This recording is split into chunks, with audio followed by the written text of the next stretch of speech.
Pero ngayon, ang hirap na pamili. Hindi mo favorites, pero at least parang na-excite ka. Bias ako sa Batchisi Chris Hanson. Kasi yung friendship namin, pagka 10 years na talagang buhay na buhay pa rin. Ito yung support and her journey. Dagan yun kay Salamat. She actually just reached out to me. She sent me a message. So I'm so excited kasi it's different naman hearing mga advices from women who really have experienced that kind of competition, that kind of busy schedule. So I'm excited to see her and I'm excited sa mga advice na ibibigay niya. We're constantly in contact. Kahit sila Parul, sila Bea, nagme-message Mga kami. batchmates. We're very lucky sa batch namin 2014 and even the winners the year before and year after, we're all friends. And I think that's one thing we should look at in a pageantry. It's not just about the competition, it's about the relationship you get to forge after, the relationship you get to keep after. Yung mga kasali ngayon, mga kaibigan. Actually, may kabatch yung si Chris Hanson. She won Miss Universe. So, siya yung intercontinental ko rin in my year in 2014. And I'm really happy for her kasi there are a lot of, syempre, hindi Pilipinas ang daming crowd.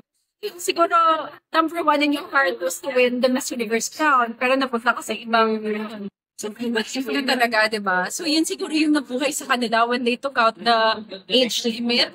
And it's really good to see kasi for me, hirap naman talaga kaya sabi ko sa kanila, mag-part-agreement sila ngayon. Kasi this year is going to be a blood bank, sabi nga sila. And it's good for our country. Meaning, hasang-hasa ang mananalo. Kasi paghihirapan niya yung koron. Pero kung ikaw, halimbawa, like Alexi Brooks, di ba? Oo. Ano rin siya, promising. Oo.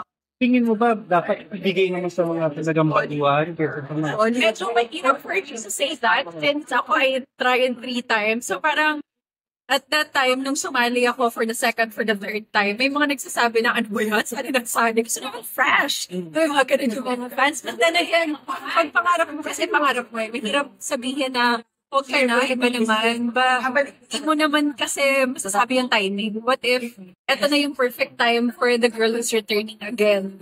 So, for me, talaga, may the best Miss Universe Philippines candidate to win. And ang Pilipino naman, kung sino yung ipapadala natin sa international stage, will be there. Parang ikaw yata na yung idol ni Pia. Naging inspiration. Kasi nangyayari ako, she was a finalist and then she said that night that she's going to join again, which is, I was very, very proud and happy about a lot of co-candidates for that year who got inspired and to not be scared to experience it again, the whole journey. Kasi siya, basta-basta ang gastos mo. Kaya talagang butas-bulsa ang invitation. Lalo na ngayon, with the social media pa. Parang ang daming pasabog. Sabi ko nga, parang hindi ko kaya talaga yung Argentina ngayon, dapat 1 million photo shoots. Videos. Talagang kailangan lagi kang updated at may pasabog ka sa mga fans mo. Ngayon, we like to see authenticity. We like to see talagang your real personality, which is good. It gives a lot of candidates just showcase who they are and to not be scared to just show their persona, diba? Kaya ako nung nagsimulang mas naging komportable ako with my experience ng pageantry. Mas, nag-loosen up ka na.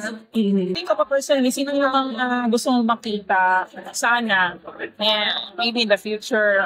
Lately, minessage siya sa Steph Lever from Cebu. Ganda kasi talaga ako sa kanya and I see her na fan.